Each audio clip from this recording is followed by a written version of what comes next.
Death by Mitten here. I normally don't make Call of Duty content on my channel anymore because ever since that certain point, I kind of gave up on caring about making content for Call of Duty. I know that I started my channel on making Black Ops 3 videos, but now here on Black Ops 4, as much as I do enjoy playing hardcore, there is a lot that's wrong with this game. I mean, I could say lack of content.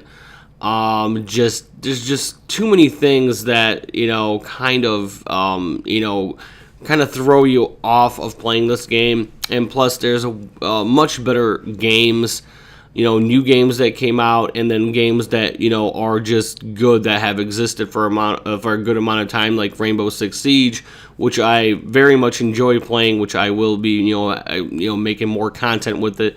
Once I'm able to play with the two new operators and the new map.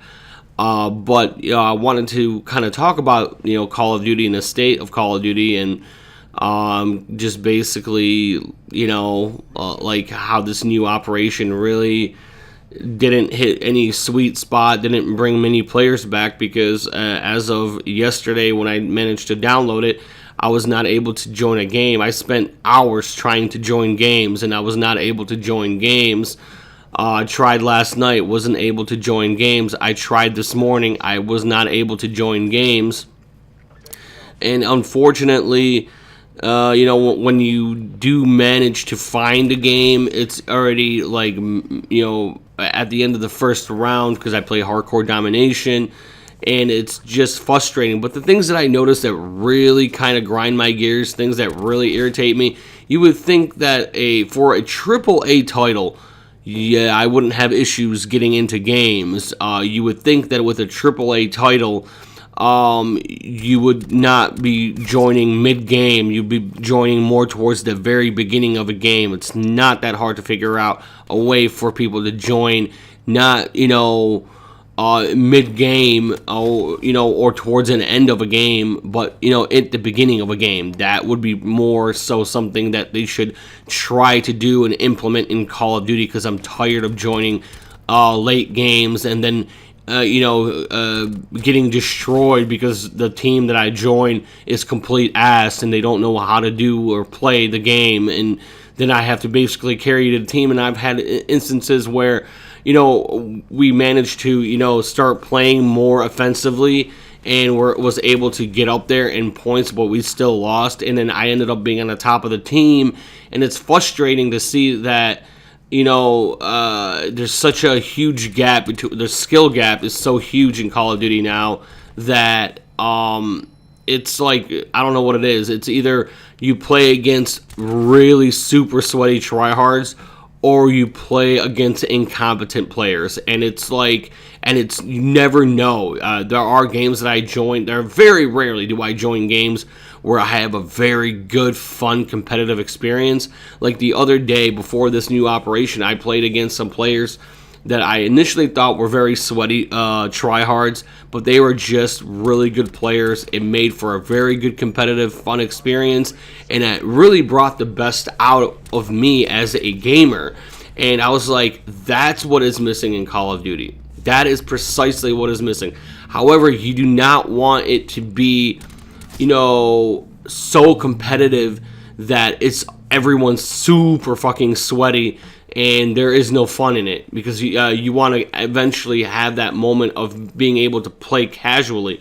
Yes, it should be kind of like the super hardcore competitive aspect of Call of Duty should be left in its own game mode for those sweaty MLG wannabe players that want to be in Major League Gaming. Let them have their own playlist, because I don't feel like playing with sweaty tryhards all fucking day.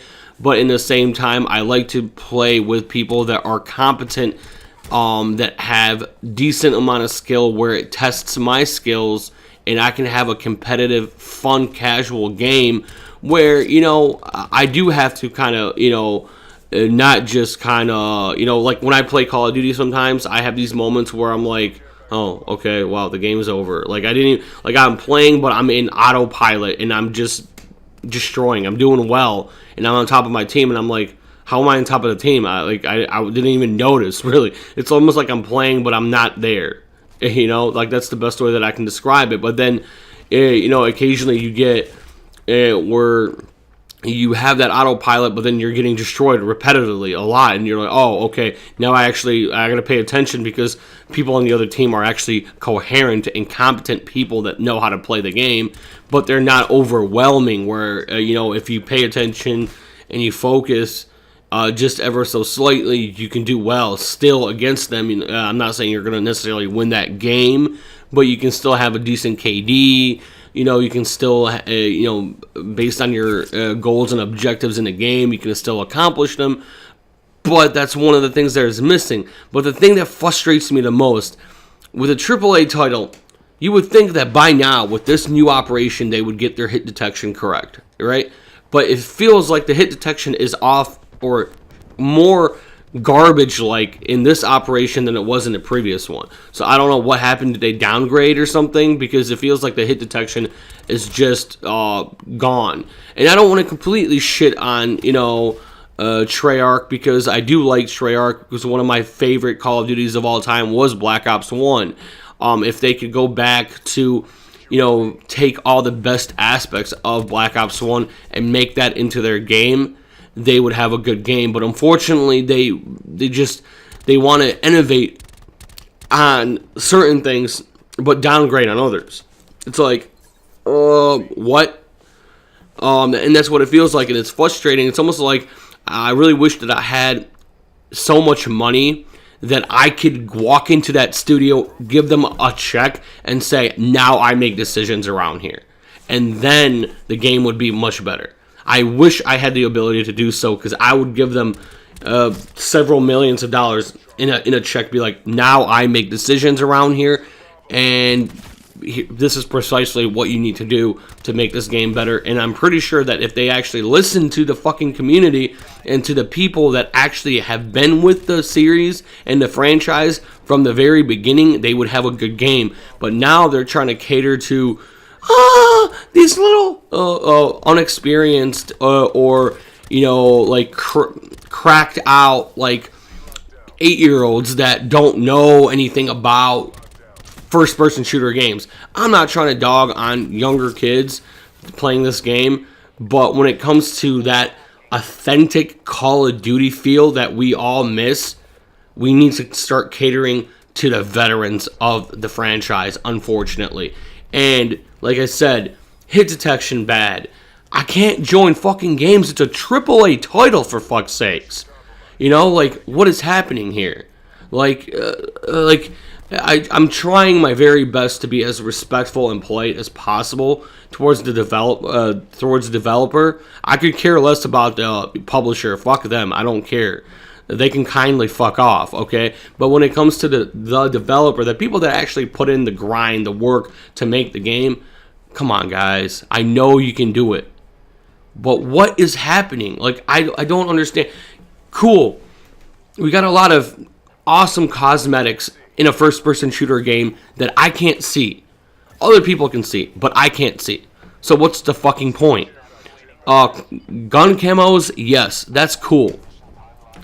Everything else, I don't care about outfits. I can't see them. Other people can see them. So my grind is for other people to be amused by my outfit. That makes no fucking sense. If it was in third person, I could be amused by my outfit. But since it's first person, I'm not amused by it because I don't see it. Other people see it. So I'm grinding in this game for other people to be entertained. What about me? What about my fucking hard-earned money that I spent on this game for me to be entertained by my outfit? Make it third person. I mean, that's the only way for the cosmetics and outfits for them to work, to amuse me. But as of right now, it's amusing the other people on the other team or my teammates, not me. I mean, that's just common sense. I mean, yes, the gun camos are pretty sweet. Focus on that. They're implementing a grind for new weapons. Cool, I'll grind it out. I'll get to tier 100 before this thing's over. And I'll be able to, have these 2 new weapons. And then grind out camos on that and have experiences with those and all that good stuff. But I still feel like too much of a grind. Hit detection's bad. I can't join the game. There's been, for the longest time, lack of content, and now you want to surprise people with some awesome content that is not really that awesome, not anything really too special. It's just, it should be something that's like, here guys, here's a gift from the developers to the consumer. Here's some stuff for you guys to enjoy. It should be something like that, not us having to, oh, we get some content, but we have to grind for it. Whatever happened to developers just giving content to their consumer base or their fan base just to give them stuff because, hey, you guys made us what we are. Here, thank you. This is a way of us saying thank you. And I think developers in the future should go down the route of having expansion packs over DLC. Expansion packs would be like, okay, so we're not going to be developing a game every year. That's what they should do. They shouldn't develop a new Call of Duty every year. They should wait a year or 2 or 3 before a new Call of Duty is developed, but in a sense where we're going to be playing Black Ops 4 until 2021. And then we get a new Call of Duty, and then people will be more hyped because they haven't played a new Call of Duty in a while. The hype will be bigger. There will be more players returning. They can more focus all the studios on one game, and they can make a good, battle royale. They can make a good multiplayer, make a good third mode or whatever, zombies or whatever else. There's so many opportunities for them to alter and change how they go about producing these games. And then instead of DLC, give us a year worth of free expansion, and then have expansion packs that you just pay for outright that are $5, $10, or $15 that comes with a lot of stuff. Like, let's say like a $15 expansion pack would get you more maps based around certain playstyles or certain weapons or something like that. New weapons, more camos, and other things, just a whole bunch of things, and adding, let's say, if they have a campaign, they can add, an expansion to that campaign. If they have, like a battle royale, they can add another map, and then you pay, that $10 or $15 for the expansion pass. They make money, and you get a bunch of new content. But the first year should be free content. Everything after that for the next year or 2 should be paid expansion, not DLC. The whole DLC model, just for me, does not fly. I think it's complete ass and garbage. Honestly, loot boxes, supply boxes, all that bullshit needs to stop and needs to go. Microtransactions of that nature need to stop existing in the gaming industry. That will solve many problems within the gaming industry. Another thing, developers and publishers need to be professional and not bring politics into their games, because that also can hurt them, because then they're reaching out to certain people, but they're demonizing another group of people. If you keep politics out of it and stay professional, then you can have everybody from all walks of life, from all different viewpoints on things, coming and playing the game, and it will be sweet. And then obviously the number one thing that I believe made Call of Duty great back in the day was trash talking. Trash talking is part of the gaming culture. I'm saying there's a fine line, so there are things that you're not supposed to say, because there's just certain shit you're not supposed to say. But trash talking somebody in a manner of, hyping them for the next game so they want to whoop your ass, and then making you all ready to go and try to, counter that, makes for a good competitive experience. So trash talking, it would be considered a positive thing. But anywho, I am Death by Mint. I don't want to stretch this out any longer than it needs to be. If you enjoyed this video, definitely hit that like button. Leave me a comment down below. Let me know what you think. And if you want to go as far as subscribing and hitting that bell, I would greatly appreciate it. These are my thoughts, my opinions. Let me know what you think in the comments. I was going to say let me know in the bottom, but let me know in the comment section down below. what you think. Is strongly encouraged that. All kind of feedback, regardless if it's positive or negative. I truly appreciate it. I read all my comments, and I try to respond in a timely manner to people that comment and all that good stuff. That's all I got to say. Death by Mitten, out. Peace. Woo! Damn, I'm loving this tea. Tea from Taiwan. Yeah. Oh, man, it's so good. Thank you, Taiwan. Thank you so much for making amazing fucking tea.